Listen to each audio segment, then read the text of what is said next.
qoyskeena quruxda ubadkeena qabsami hadalkeena qiimaha nolosheena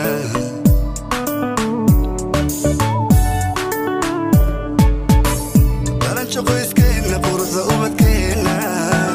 qabsami hadalkeena qiimaha nolosheena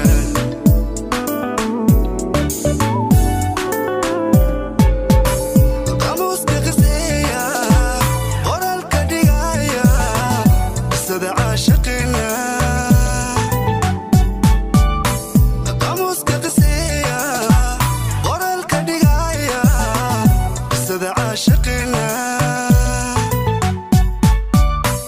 qiraya waan qiray inaad tahay qaali dumar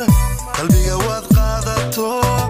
quruxda adiga u siitee qalanka qayrka ha tabin inay kula qabiyihiin quruxdana ku dhigman